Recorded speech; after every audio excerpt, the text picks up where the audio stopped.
Good afternoon, good morning, good evening, wherever you are joining us from around the world. Thank you for joining us. We're very excited about the session today.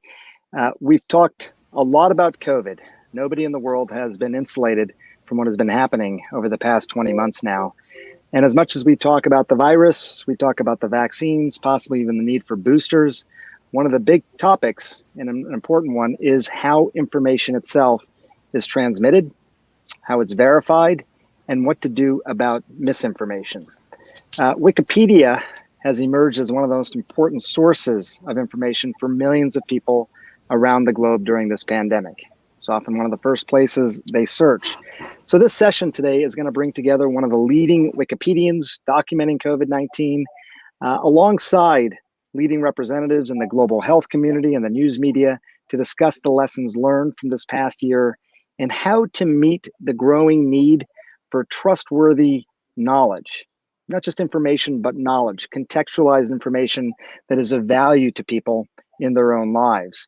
We're going to explore how different stakeholders have worked to try and deter misinformation and disinformation, and we're going to describe the difference between these two things.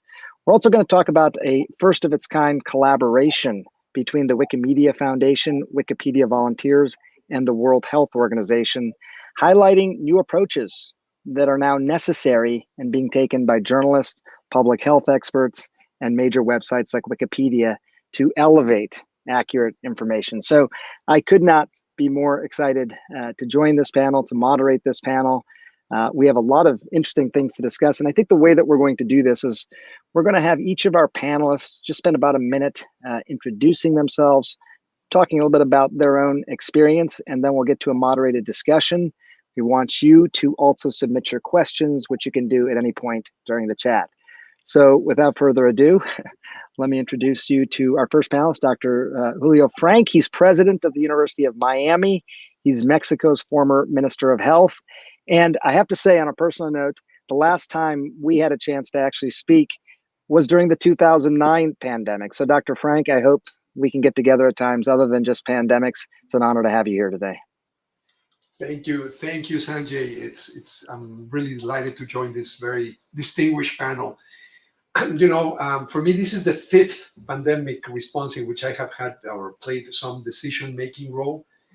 And one thing I've learned is that in a pandemic, you have, of course, the communicable disease, COVID-19, the communicable disease, but you also have a communicated disease, a disease of communication. As a trained public health physician that I am, if I were to make a diagnosis on the latter, I thought, there are four big categories. There's, of course, the misinformation and disinformation. Misinformation is rooted in ignorance or prejudice. Disinformation is actually the deliberate distortion of reality to serve an agenda of some sort. But then you also have what I would call hypo-information and hyper-information. Hypo-information, typically governments will hide data, sometimes to avoid the reputational or financial consequences of revealing, for example, that you have an outbreak or a pandemic. And of course, what we've seen in this pandemic is what one could really call hyperinformation, an overflow of content, sometimes from contradictory sources, magnified by the widespread availability of information, sometimes not properly curated, that may create confusion. So I hope we'll be able to elaborate further on these different distortions that constitute the communicated disease that sometimes compounds and makes fighting the communicable disease even more challenging. Well, Dr. Frank, thank you. It's a major topic and one that probably doesn't typically get enough attention. But unless we can solve or at least address the problem of miscommunication and discommunication, I think everything else, all the other advances suffer unless we can tackle that. And that brings us to Dr. Netha Hussain, who's a neuroscientist and also a leading Wikipedian who's covering COVID-19 knowledge. It's an audacious task, Dr. Hussain, to do this, as much information that's coming in on an hourly basis, a minute by minute basis. So just thank you for all your work, and the stage is yours. Yes, my name is Nata Hussain, and as Dr. Sanjay introduced, I'm a medical doctor and I contribute to articles related to COVID-19 on English language Wikipedia, as well as contribute pictures to Wikimedia Commons, the free media repository of the Wikimedia Foundation. And in this panel, I'm very interested in talking about the backstage, like how volunteers came together and like processed this huge information that came on an hourly basis and made sense of it and presented it in a language that is simple for readers to understand. And this not only happened in English, but happened in over 300 language editions of Wikipedia. And it's a huge task to keep all this information updated at the same time fighting misinformation that may creep into some of our articles. So this is the aspect that I would like to focus on. Well, again, thank you for your work in advance. Well, I'm so curious about how some of that comes together just procedurally. Dr. Elaine Nsoisi is a computational epidemiologist and assistant professor, School of Public Health, Boston University. Dr. Nsoisi? Thank you so much, Sanjay. I'm very excited to be on this panel. My work mostly focuses on how to use non-traditional data sources from places like social media, Google searches, and mobile phones. How can we use that information to better understand public health, to better communicate, and to also understand how diseases spread?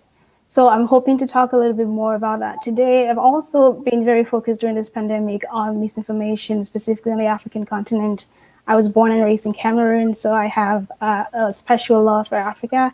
And so I've mostly been thinking about that and writing about that and hope to talk about that as well. Well, thank you. And I remember, Dr. Nsoisi, the idea that bad information can travel as quickly as the virus itself sometimes, I think is it's really important. Dr. Peter Singer, Special Advisor to the Director General of the World Health Organization. Again, thank you for your work. I can't imagine it's ever been more important. You're joining us from Vancouver, and the stage is yours. Thank you. Thank you so much, Sanjay. And it's great to be here with you and the whole panel. I'm going to want to focus in on reaching people with accurate information through partnerships, and then the deeper values at stake, trust and justice. And on partnerships, I just want to take this opportunity on behalf of the World Health Organization to offer our respect and appreciation to all the Wikimedians for all the work that they do, including in the context of the partnership with the World Health Organization, which is shaping 5,000 plus COVID-related articles on Wikipedia in 175 languages to promote accurate information and combat misinformation. And I hope to have more to say about broader partnerships as well, but this isn't your grandfather or grandmother's World Health Organization, to quote an old Oldsmobile ad. This is one that's really pushing out accurate information in partnership through social media channels and through traditional media to reach billions of people around the world to try and improve their health and to improve the justice and equity of our fight against COVID, which is really the most fundamental issue. The three key issues in COVID that we've learned, I think, are equity, equity, and equity. And I'll leave it there and back to you, Sanjay, and delighted to be with you all. Yeah, thank you, Peter. That's the nature of a pandemic. We're all in this together. We say it all the time, but it means something. I mean, that's something we'll certainly come back to. So we'll go ahead and start the discussion now. And again, I'll encourage anybody who wants to go ahead and put some questions, submit those. We'll try and get to as many of those as we can. But Dr. Hussain, let me start with you.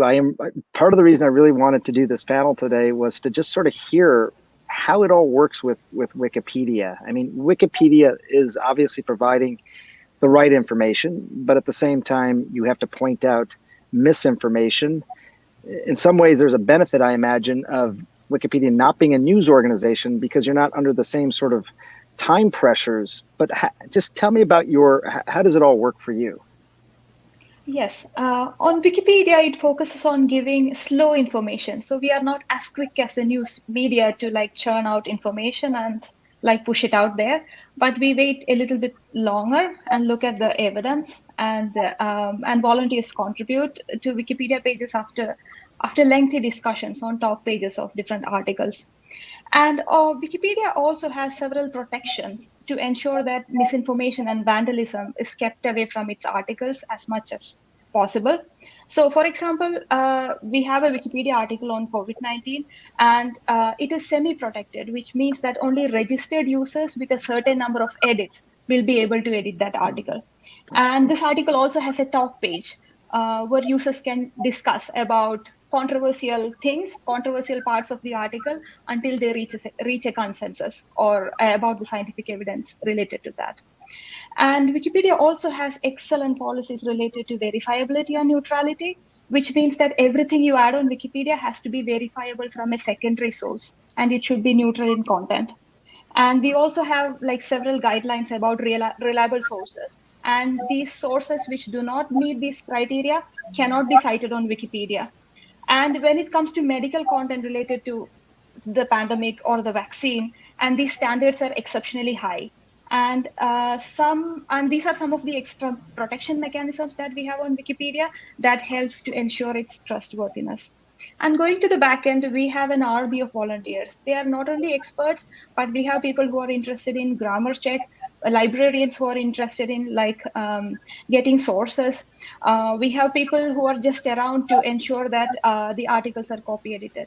So this huge army of volunteers who work harmoniously make the Wikipedia articles like up to date and reliable. And yes, when you also mentioned about misinformation, and yes, misinformation can sometimes creep into these articles, but because of all these excellent policies, technology, and people in place, we have been relatively successful in keeping our articles free from misinformation. Yeah, in preparation for this panel, I did go to Wikipedia and really look through the article, and I also clicked on the edits to see how it had been edited over time to get an idea of the history of this article. I'm curious, though, we are dealing, certainly if you go back to the beginning of last year, dealing with a novel virus. So there's not a lot that is known about this.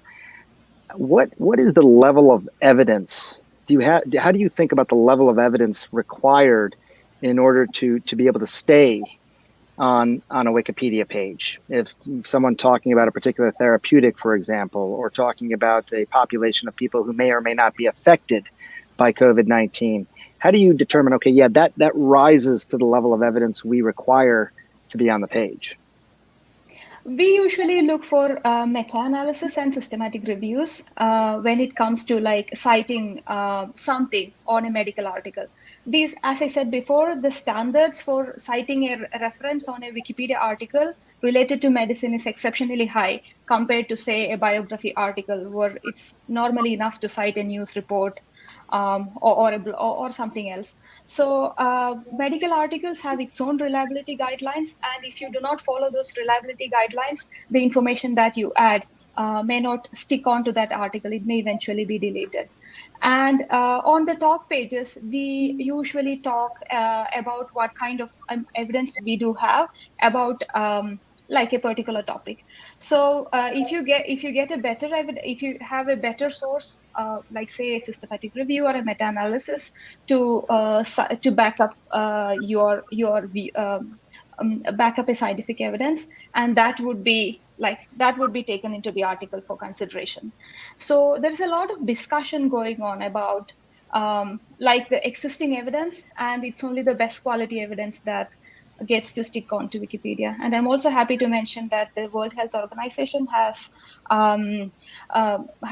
collated a lot of good scientific articles related to COVID-19, and we have been using the article tracker from the World Health Organization to pick up the best possible sources for Wikipedia articles.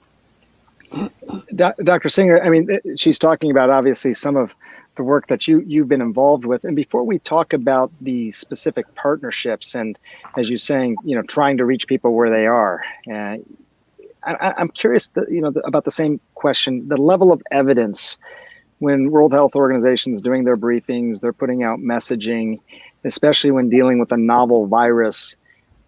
If you can take us behind the scenes a little bit, how does consensus sort of get reached before a major announcement or statement will be made? Yeah, that's a very good question, Sanjay, and it's really one of the reasons why the world needs a World Health Organization, because obviously the evidence comes in at different levels of evidence, randomized evidence, meta-analyses, systematic reviews, just like we were just talking about.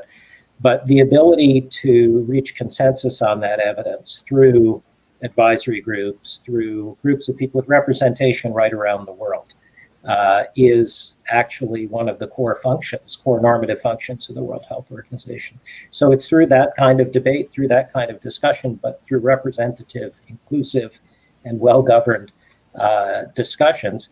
And I think it's also important to say that evidence changes because knowledge evolves and people learn.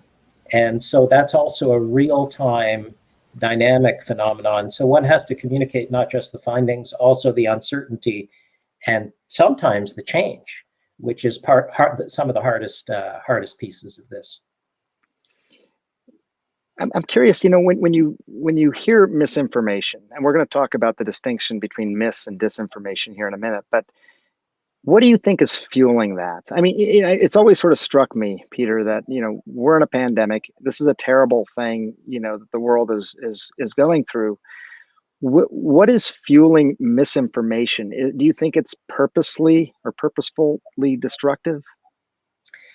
I think it's trust. We talk a lot about information. We talk a lot about an infodemic. Actually, what we have is a trustodemic.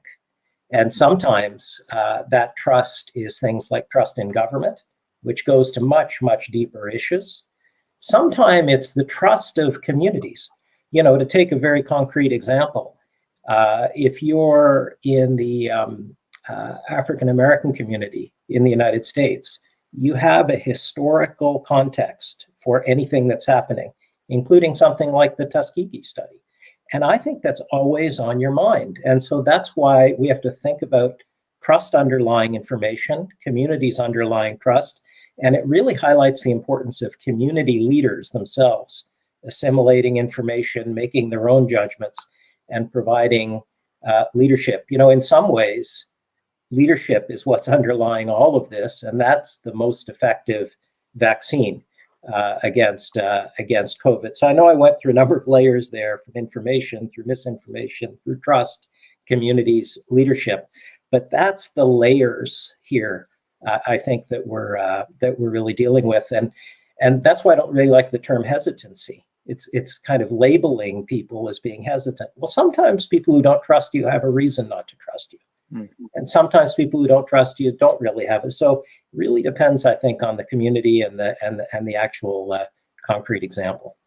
I mean, along those lines, then you have to tailor your message, I guess, to some extent. I mean, I think you're right. I mean, just humbly speaking, that it's not a monolithic sort of thing. You have people who won't take the vaccine. You have people who will take the vaccine.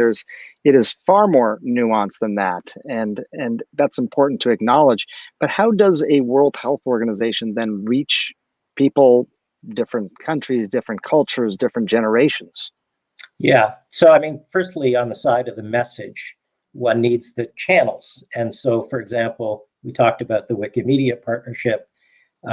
We've partnered with Facebook. It's gone to 2.2 billion viewers. With Google, 300 million searches a day, 15 million people reached through chatbots, and through something called Play a Part Together with the gaming industry, 14 billion people in 2020. That's on the promoting accurate information side. And on the removing misinformation side, 1 million videos have been removed from Facebook, TikTok, Twitter, and other platforms based on those partnerships. So part of your reach question for messaging is around partnerships. But it's not only the message, it's also the messenger. And that's why it's really important to partner with youth groups, with community groups, with all kinds of groups who themselves have to study, reflect upon those messages, decide for themselves how to contextualize those in their communities, in the barbershops, in the churches, in the mosques, in the synagogues. And that's why it's so great to be here with you, Sanjay, and with this panel, and with some people who really are very much focused on those community leaders and on those community partnerships. Pandemics start and end in communities. Leadership matters, from heads of state to community leaders. And let's really valorize the community leaders, including, by the way, the Wikimedian volunteers who themselves are showing leadership in promoting information and accurate information and saving lives. It's a great point. I have to tell you as well, Peter, is I have 3 teenage girls, I think 16, 14, 12, almost teenage. As much as I'd like to believe, they're never watching me on television talking about this stuff, but they are still learning. And I've been really pleased that through their own sources, TikTok, social media, whatever it may be, they often do get good information. My 16 and 14-year-old, they got vaccinated right away. My 12-year-old's now vaccinated as well. They sought out a lot of their own information and had intelligent conversations with me. So to the extent that people may be dismissive of some of these other platforms, they shouldn't be, because it's reaching, as you say, people where they are. And I got to say, Julio, Dr. Frank, as I mentioned last time you and I spoke was back in 2009. Well, I think we've spoken since then, but really had a conversation about something like this. And I remember even back then, there was a significant component of vaccine hesitancy. In fact, when I went back and looked at the data in 2009, at one point in the United States, there was about 60% of the country had some component. And to Peter's point, call it vaccine hesitancy, I don't want to paint it with one sort of brush, but people who had the reasons to not get the vaccine. It was high at one point. And they found that oftentimes it was their own community people, their community nurse, the doctor, somebody that they knew they had a relationship who was most likely to be able to provide the knowledge that they needed to make a decision on this. It wasn't necessarily as much PSAs or celebrities or TV news. It was people that they knew and trusted as a whole. But there is a lot of misinformation out there, Dr. Frank. You've seen a lot of this over the past few decades in the work that you do and as Minister of Health in Mexico. How unusual do you think is the situation right now? There's been pandemics accompanying human history. The first recorded one in the 400s BC in Athens, and the Black Death, and the contact of Europeans with native populations in the New World. And throughout history, there's been a lot of misinformation, ignorance, prejudice, the search for scapegoats. But in recent history, although those elements of ignorance and prejudice will be present, especially because of the anxiety that an unknown pathogen creates in people and the need to find some explanation, what I have to say that I have found unusual in this pandemic, and I said this is my 5th pandemic in recent times. Pandemics are accelerating since the latter part of the 20th century and the first part of the 21st century.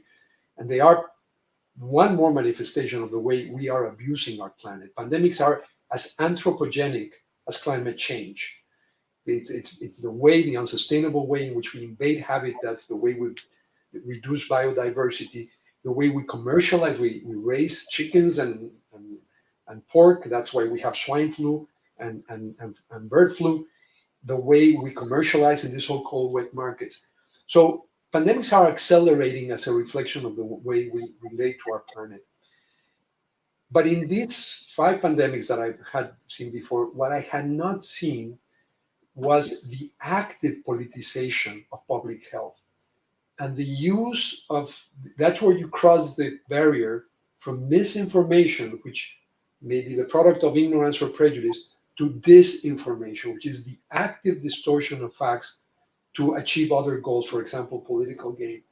And I'm very disturbed because I think part of the issue where we're lagging in our response globally, and even in the wealthiest countries, is because of that politicization of the response. It started with face coverings. It's now going into the active promotion of disinformation about vaccines. And I think this is why, I very much agree with a recent article by Yuval Harari, where he summarized the pandemic in I think what it's a very clear phrase. He said, the pandemic has shown the triumph of science, particularly in the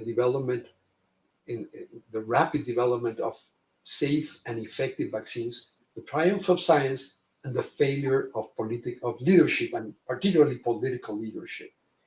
And that failure has largely been deployed or exhibited by these failures of communication.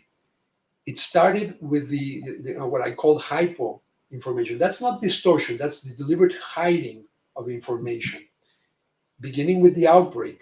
And I hope we have a chance to talk about new rules for the globe to emerge about timely reporting of outbreaks.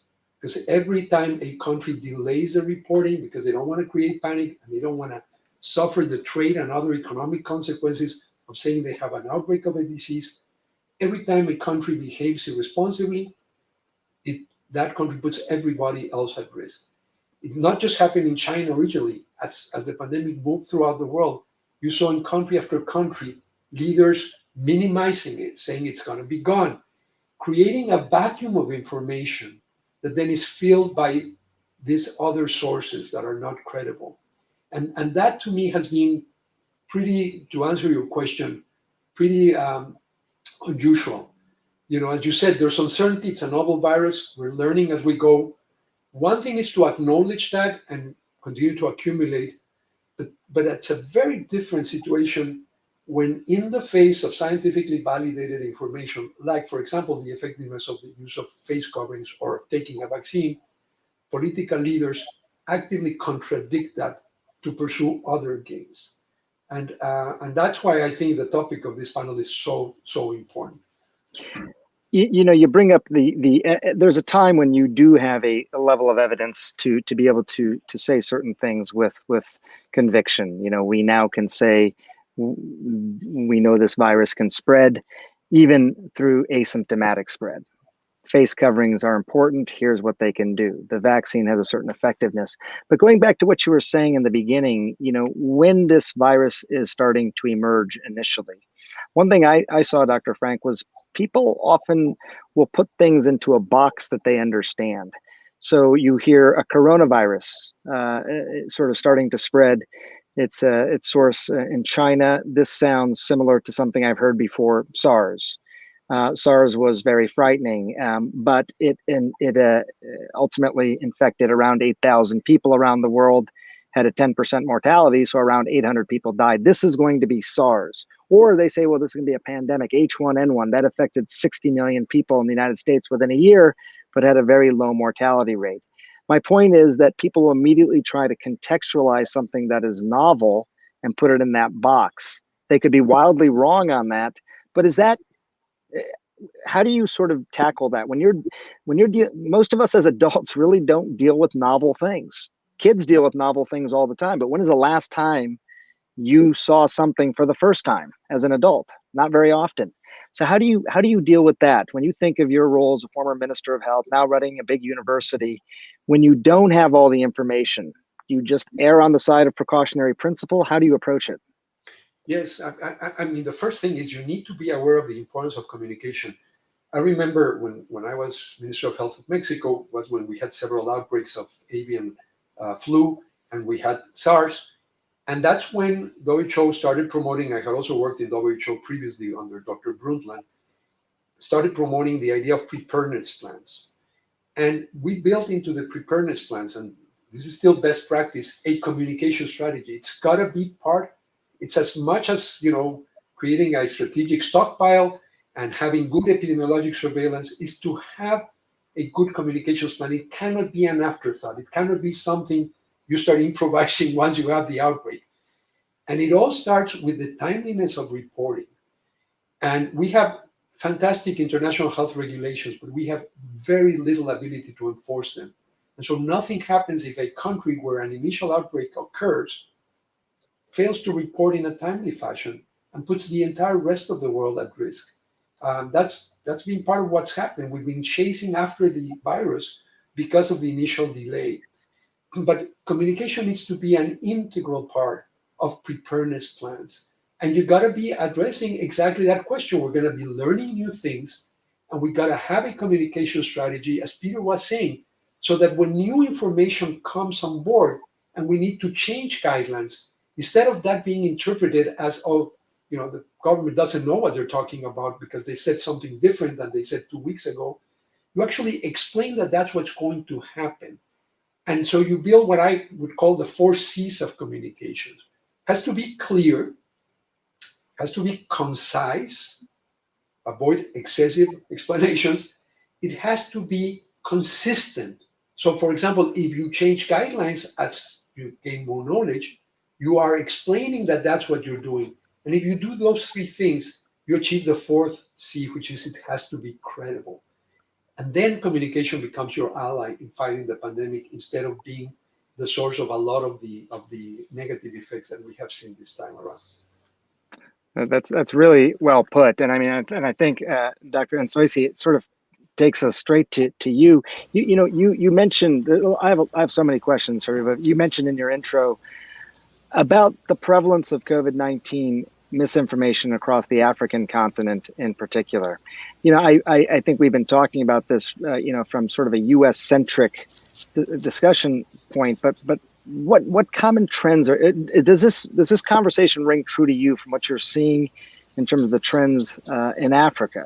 Where are people getting their information, and are they skeptical of certain sources of information? Yeah, I think what I've seen from talking to friends and family on the continent, it's very similar to all the points that the other panelists have already made. A lot of information is coming from the usual sources like social media, from mobile apps, from news, television, radio, but you also have a lot of information coming from leaders. And in countries where people actually trust their leaders, that information is taken very seriously. So if a leader tells you there is no COVID-19 outbreak in our country, you believe them. And you live as though there's no outbreak in that country.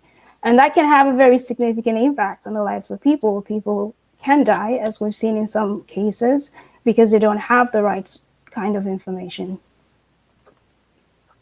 I have to tell you, Dr. Nsoisi, I was in Tokyo recently. I was there for the Olympics, but it was a very strange sort of experience because there was no spectators or anything. It was unlike anything I'd ever seen. But one of the things I did while I was there, I had a long conversation with the vaccine minister in Tokyo, and I was talking about some of these same points that we're talking about now. And he said something to me that really struck me, which was that there is a fair amount of vaccine, and I'll use the word hesitancy just for a shortcut, Peter, but vaccine hesitancy in Tokyo as well. And when they started to really look at the social media profiles of people who were out there spreading this information, there were often pictures of President Trump. Now, this is Japan we're talking about, but there were leaders from, in this case, the United States, that they were parroting, the same messages. So the idea of a global miscommunication being able to spread so easily, we talk about the value of social media, but the misinformation can spread just as quickly. What have you seen, and what do you think can be done about that? So one very good example is a study that came out of South Africa in 2015, and they actually show that 78% of anti-vaccination content came from the US. So it just shows you how easy it is for information to spread globally. It's really hard to stop that. I think there's, as Dr. Singh has said, there's so many efforts that are ongoing with WHO in partnership with these different platforms to stop the spread of misinformation. But there's still other ways that information still gets through, and not everyone understands that this is misinformation and they take it as a fact. So I think there's still a lot more work that can be done at the community level. We know that community interventions work. So actually having people at the community level who have been educated, who are trusted, go, whether it's door to door, talking to people, whether it's about vaccines, so that they can actually get this information from a trusted source. So there's a higher probability of them actually believing that information and getting vaccinated, for example. Had you heard that statistic, Dr. Singer, that so much of the misinformation is being exported from a country with, not even 5% of the world's population? I mean, it depends on media intensity. I hadn't heard the specific statistic. It's not hugely surprising. And it also shows why You have to deal with a global problem with global solutions. Gets back to your earlier question about assimilating information. People look at information differently, and that kind of global representativeness is really important on the science and also obviously on the ethics, because underlying all these issues of information and trust, the most fundamental issue is probably justice. Let me ask you about something, Peter, that's in the news right now, and that has to do with booster shots. And I'm bringing this up metaphorically because we're in a situation where this week, maybe even tomorrow, in the United States, they will announce that booster shots will be recommended in a sequential fashion, but ultimately for pretty much the entire country. Third shots after 8 months have passed since your first 2 shots. From a World Health Organization standpoint, you talk about equity. How do you sort of address something like this? If this is happening in the United States, what does that mean for other countries around the world, and what is the message that you put out there? Well, that's the issue. I mean, Dr. Tedros came out about 2 weeks ago, and I think, by the way, I'm a little biased, but he's really been a voice of moral clarity on this pandemic. Came and asked for a pause on boosters, at least through the fall. Why? In part on the science, because the science still isn't quite as compelling as it could be. We'll see what the data shows tomorrow. But largely on the ethics. You know, we've passed the scientific test on vaccines with flying colors, as Julio was saying. We failed the test of humanity. 1 in 2, 1 in 3 people in the United States, in the UK, and Canada are fully vaccinated. In many low-income countries, that's 1 in 100, 1 in 10 if you're lucky. And that is so self-defeating, because that's the way to make variants. The more transmission there is, the more variants they will be. People are worried about the Delta variant. Well, there's a lot of letters of the Greek alphabet left. And so that injustice, even if you don't act like you're your brother or sister's keeper, and we're not really acting like that, even if you ignore the economic arguments, and we kind of are ignoring the economic arguments, it's self-defeating to have these levels of vaccine injustice around the world, because there's a finite risk that that'll generate a variant worse than Delta that will come back and bite everybody, and we'll all have to start again. And so that's why I say justice is the most fundamental issue here, because things could get a lot better, and I hope they will. We all hope they will, but they could get a lot worse. And that's what's underlying the booster question, because the argument is people should get their first dose around the world before some people who are already well protected get their third dose. So it's fundamentally an argument from justice, but also justice that's in our own self-interest. And that's why it's so crazy to see these huge amounts of injustice around vaccines. Dr. Hussain, so you hear that, and I'm just curious, what does that mean to you then from a Wikipedia perspective? Because there will be scientific articles that come out and say, if someone gets a third shot, they decrease the likelihood of being hospitalized by X. They decrease the likelihood of dying by X. And yet this point, in terms of what is equitable, what is moral around the world, is Wikipedia, will they lean into that sort of discussion as well? Yeah, but let me touch upon the point of equity and justice in general when it comes to the Wikimedian perspective. So here we look at providing free knowledge to everyone, regardless of where they are, whichever geographical location they are. So in contrast to vaccines, which are like finite resources that we can give to people, Wikipedia is freely accessible everywhere. And I think this is a fundamental principle that all Wikipedians are looking at, like providing equity to everyone. And when it comes to like vaccine related discussion, I think that it's very difficult for me to predict the future of Wikipedia, because it's a collective of a large number of people who are discussing, who are looking at scientific evidence and coming out with very beautiful discussions on top pages, and then coming to a consensus and presenting the consensus on Wikipedia articles. So at this point, it's quite hard for me to predict how the booster dose related discussion would present itself on Wikipedia articles or its stock pages. But what I can say is that we present only slow information. We are not very quick to give out the recent breaking news. We do not have clickbaits. We do not have advertisements. All Wikipedia does is wait for a little bit and see how things work out. And when we have solid scientific evidence in meta-analysis or systematic reviews or executive summaries from reputed organizations like the World Health Organization, we use that kind of information as citations to present that in a language that everybody can read and understand in multiple languages. Dr. Hussain, one of the challenges I think I've had as a reporter sometimes is that sometimes policy decisions are getting made with even preprint data. Right now, even, we are hearing about some preprint data that's coming out of Israel. I'm staying on the booster conversation just because it is happening in the news right now, but it's not peer-reviewed, it's not published data, and yet it's taken on a significant sense of importance because decisions are getting made sometimes on that. How would you handle that?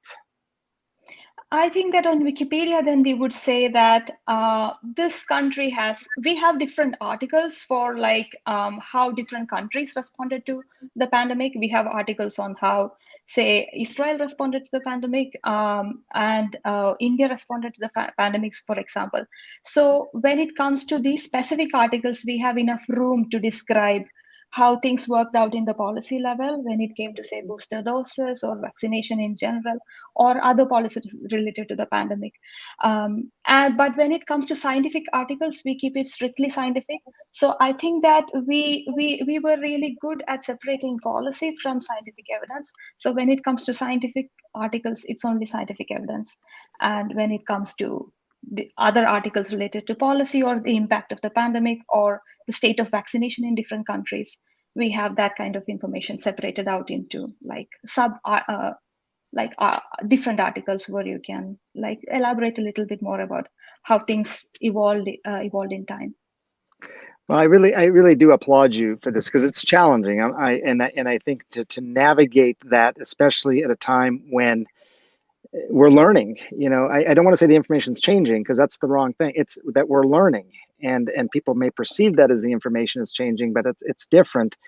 Dr. Frank, I do want to ask you, you stand at this really interesting intersection, and you've seen so much. You've been in government, you're in academia, you're the president of a university. Right now, you're also in one of the states with the highest percentages in the country of unvaccinated people. How are you speaking to students this fall about safety? How do you sort of reconcile that with what the state's policies are on vaccines and masks? And I wonder, do you think of universities as a different sort of entity in all this? Sure. This has been a challenge, but at the same time, it's an opportunity. Universities exist exactly to produce and transmit and reproduce through education knowledge. And we are guided by the principle of the pursuit of truth. We understand that truth is a dynamic, changing concept, but we have standards of truth. This is what the whole enterprise of research is based. We can judge the truth content of a statement. Again, acknowledging it's contradictory, it's dynamic, but we can still do that.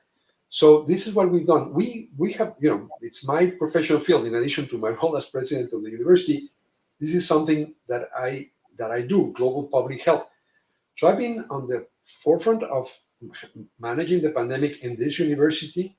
We managed to stay open throughout most of the pandemic. Since a year ago, in the fall of 2020, we opened because we believed in two things. We believed in science. If you apply the best science at that point and into public health, you can actually open safely.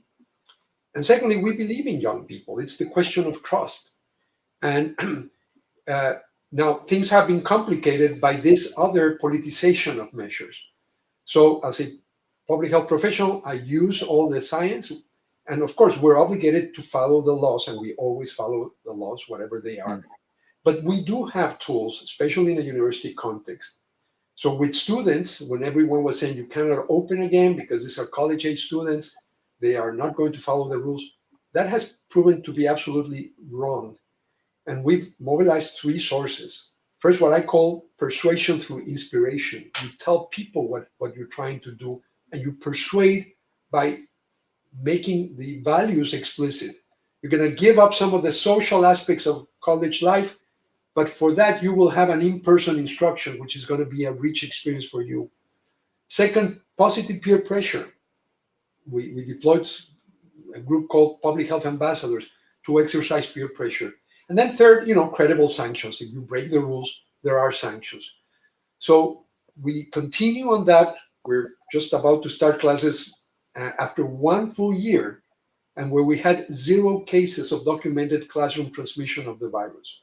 But it's following the science and trusting people that if you have a clear communication, you can get through this.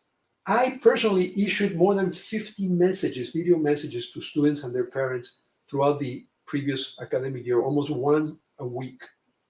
It was constant communication, adapting, being clear, concise, credible, and consistent, and that gets you through.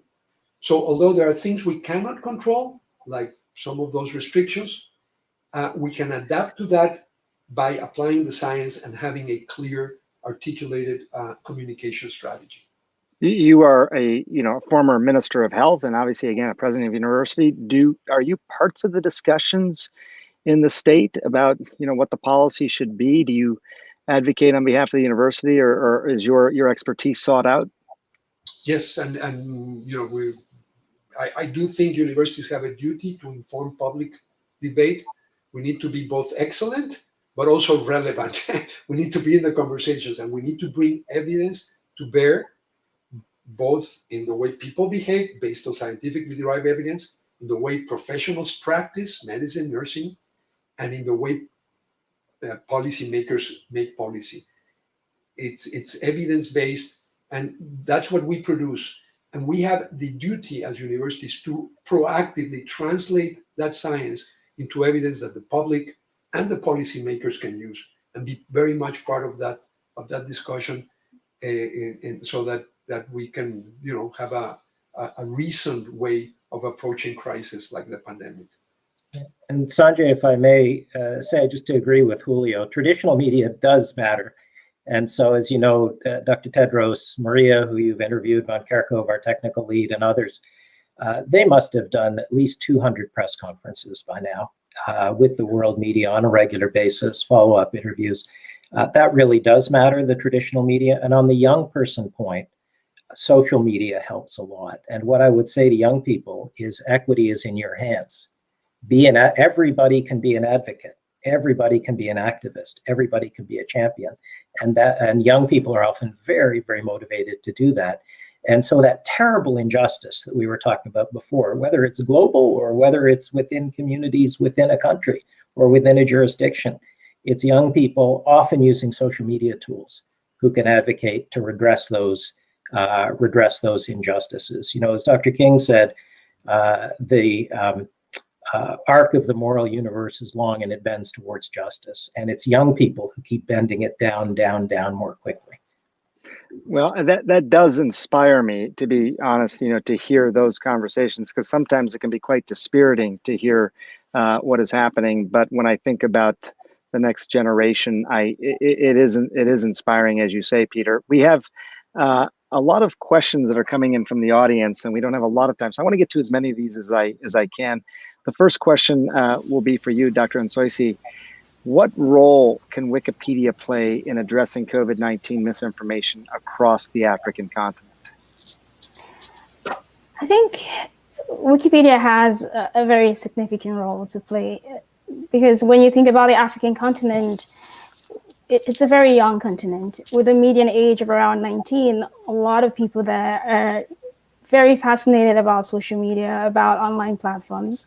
A study that we did early in the pandemic looked at searches on Google to understand what kinds of information are people in different countries looking for, specifically to identify gaps in information that public health officials could focus on. So what are people searching for on Google that maybe they don't have access to through their traditional media channels in their countries? And I think Wikipedia can have a similar role where people looking at what people are searching for on Wikipedia, what kinds of information, let's say Cameroon, for example, what kinds of information are people in Cameroon looking for on Wikipedia, and then use that as a catalyst to design more targeted communication to reach specific communities who might not have access to the kinds of information they need about COVID. We got a question that sort of follows up on this, Dr. Hussain. This will be for you. How should Wikimedia cover the next epidemic, pandemic better? Someone's thinking ahead already. But I think the real question they're asking here is, what are the lessons that have been learned from this time around? Yes, I think that, from the 1.5 year experience of like working on COVID-19 articles, I think that we really need more experts to get involved into these articles. Like Dr. Gupta has like rightly pointed out the need of like looking at evidence. And what we need is not only scientists, scientists, but also sociologists, but also people who edit articles, copy edit articles. And so we need to expand our volunteer base, particularly our like expert volunteer base, to be able to like discuss more around evidence and discuss around how to present this kind of information to people in a very trustworthy way. Secondly, I think that we need more people to contribute not only text, but also media to articles, maybe photographs or videos, or even data into our tables, the tables that Wikipedia has with updated information about statistics related to spread of the pandemic. So it's mostly the people that I think that we need to focus on, so that we can be prepared for the next pandemic with our volunteers. Peter, we got a question here that I might throw to a few of the panelists, but I'll start with you. How do you recommend the general public should evaluate information that they see in the press? I think, as you were talking about, people have the sources that they trust, but how do they know where the real information is that they should trust? Yeah, I mean, that breaks down, I think, into the message and the messenger. And on the message side, I think the principles that Julio was talking about on the sending end also apply on the receiving end. Not everybody's going to have a PhD in epidemiology to evaluate, chi-square values in meta-analyses. But if the information is clear, if the information is consistent, if the information works in the context, that I think is going a long way. But I think in today's world, the messenger also matters a lot. And that's why the partnerships with credible sources of information, like the World Health Organization, like national health authorities, like the CDC and other national health authorities really matter. And why, at the end of the day, it's also community leaders in barbershops, in beauty salons, in mosques, in churches, in synagogues. Because I think for many people, it's the person that you trust just as much as the message, and that can be used for good or ill. But I think we have to spend as much time focusing on the messenger as on the message. And so a lot of it comes down to trust and how we rebuild trust, especially in as Julio was talking about, an environment where trust has been fractured in many countries in the world, and often trust in government, unfortunately. And that, by the way, trust in government is a marker of variations, shall we say, in cumulative mortality in countries around the world, where things like static capacity is not as good a marker as some of those dynamic leadership trust things. It's really a very, very interesting set of findings. So at the end of the day, that's what matters. That's your final outcome. Dr. Frank, do you, you mentioned it earlier, you've seen a lot of this, but this has been politicized even in a way that you haven't seen before. And I think that goes for, as much as it pains me to say this, but news sources as well, right? I mean, people will look at a particular news source and immediately accept or expect a certain amount of bias from them, even for science-based reporters.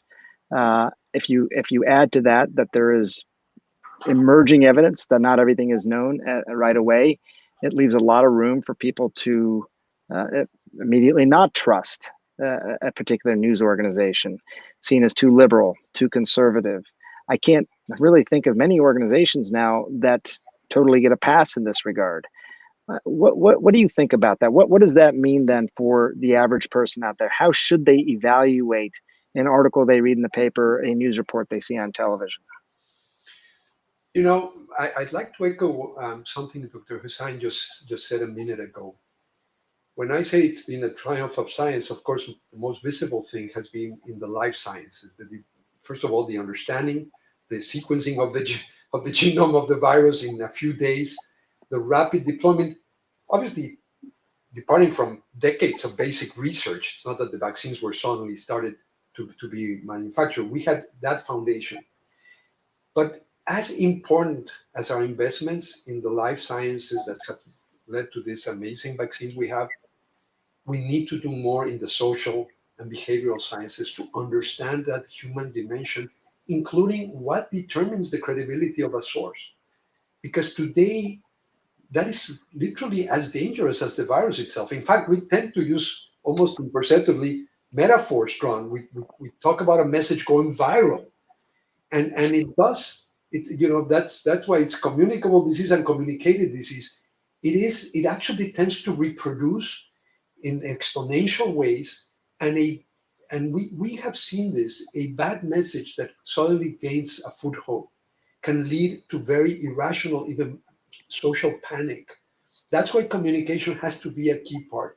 And I would say, as Netha said, we need to invest more in the science of communication, in understanding the way it's received, interpreted, so we can bring that kind of insight that we bring for the life sciences in producing tests and medicines and vaccines.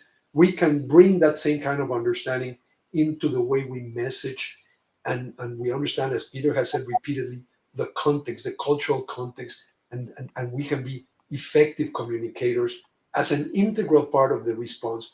If there's one big lesson on this front, on the topic today from this pandemic, is we got to do a much better job of communicating and understanding the most effective ways of doing so. You know, and I have to say as well, I had this conversation with Dr. Fauci at one point. This was a few months ago, and he said something to me that I hadn't forgotten, which is that he had read a study basically talking about how scientists were increasingly being perceived as arrogant.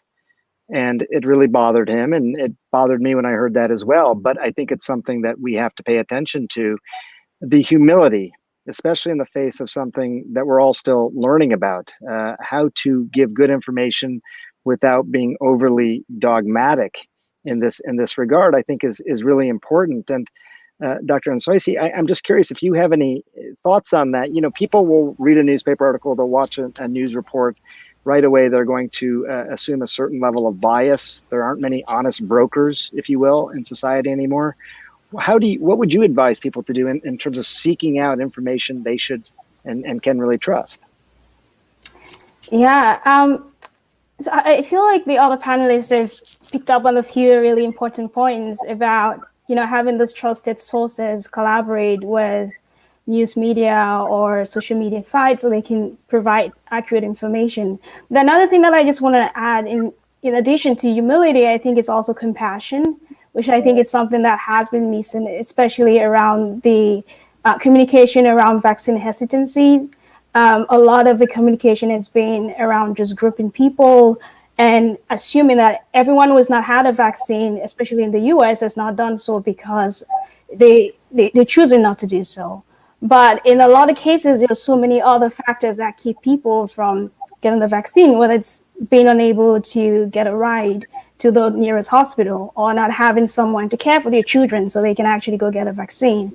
And so I think as public health officials or researchers, we need to try to understand what people are going through and be able to communicate with them in a very compassionate way as well.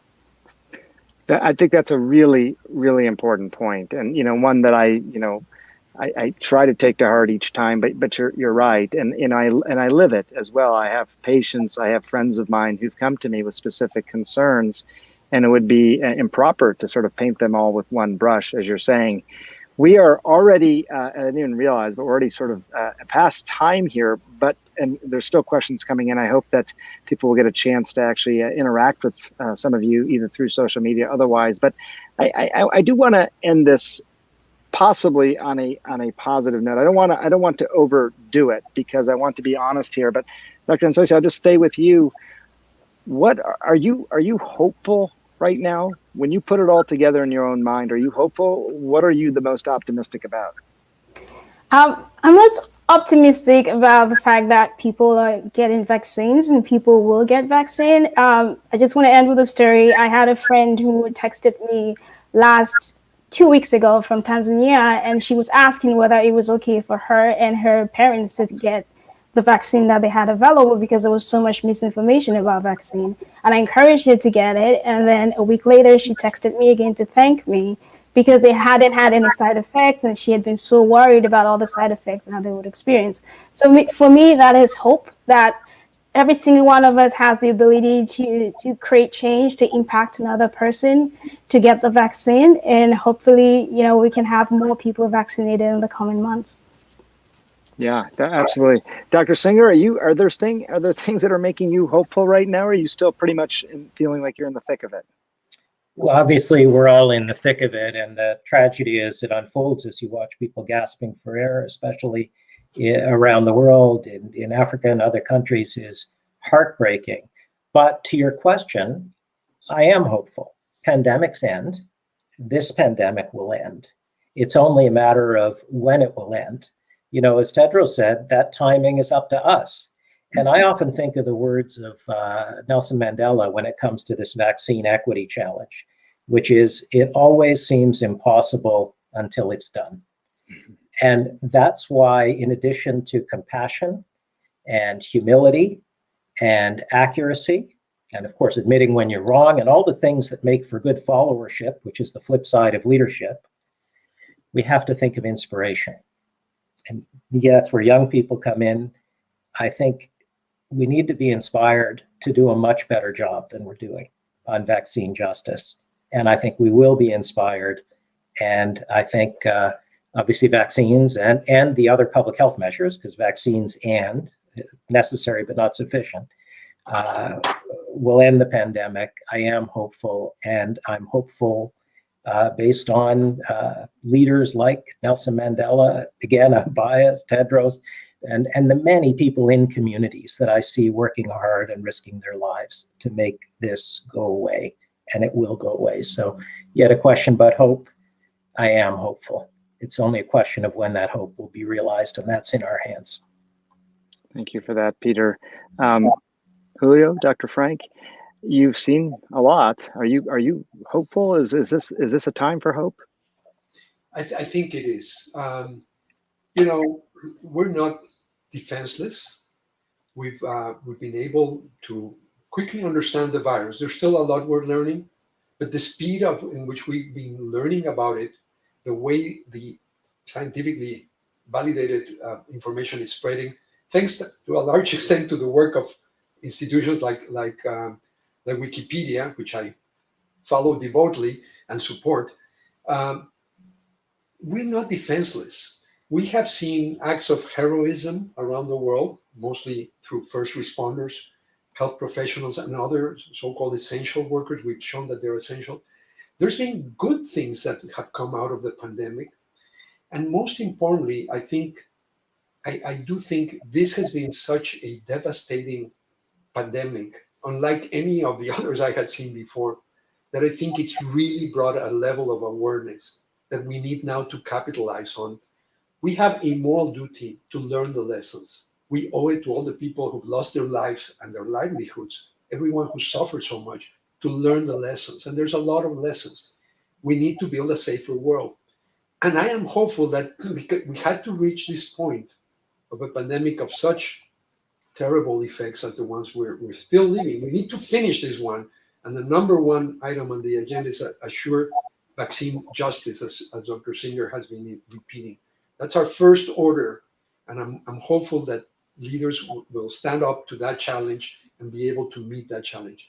And then we need to make a much better job of not allowing, once the acute phase is superseded, not allowing this to disappear from our sphere of consciousness, but actually keep the pressure so that we build a safer world.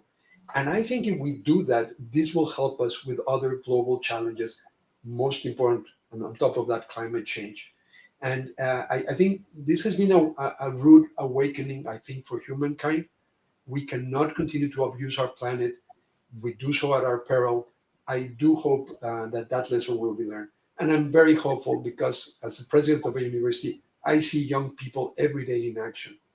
In this campus, we've been open because young people actually were able to do the right thing, the vast majority of our students. And that gives me great hope. That young people, as we've said, will mobilize to see a much more secure. This will be the defining event for the younger generations. This will be it. I think it's going to be up to them to really make sure that those lessons get learned. So as they mature and they look forward to future generations, they build a much safer world. Thank you for your voice, Dr. Frank, and your decades of service as well. I've always appreciated listening to you. Dr. Hussein, I hope it gives you hope that you've just heard so many things about Wikipedia and so complimentary of the work that you've been so involved with. I'm sure it's been laborious. I can't even imagine what your life has been like on top of the other work that you do. And I think we all thank you for it. I think you make us all better. What gives you hope? Are you hopeful? I'm definitely hopeful. And yeah, look, by taking inspiration from the Wikimedia model, where volunteers come together and collaborate. People don't even know each other, but they come together to collaborate to build up an encyclopedia. And in the same way, I think we can collaborate together to end this pandemic, to develop an effective vaccine against COVID-19, or to develop a potent antiviral medicine against COVID-19. And I agree to all the speakers who talked about compassion, justice, equity. And on top of that, we also need to find solutions to everyday problems like, say, combating misinformation surrounding the pandemic, providing education to millions of school children who are out of school, like creating infrastructure for internet connectivity in parts of the world where there is limited access to internet and limited access to information regarding the pandemic. So these are some of the problems that Wikimedians are looking forward to solve in the future. And I'm incredibly hopeful that not only Wikipedia, but the rest of the world will also join in the efforts to not only combat the pandemic, but also decrease the misinformation pandemic that we are seeing today. Thank you all. I really appreciate that. Thank you. I know, we spend so much time talking about spike proteins and IgG and vaccines and all that. The information and how it gets out there, I'm inspired by all of you and hopeful that we can do a good job, because I think there's probably nothing more important. So thank you all. We're about to get cut off, but let me just say thank you, and I hope the audience was able to get something useful out of it today. All of us are on social media, as you heard. So if there's more questions, please reach out to us there. Thanks for joining us. Thank you. Thank you. Thank you. Thank you.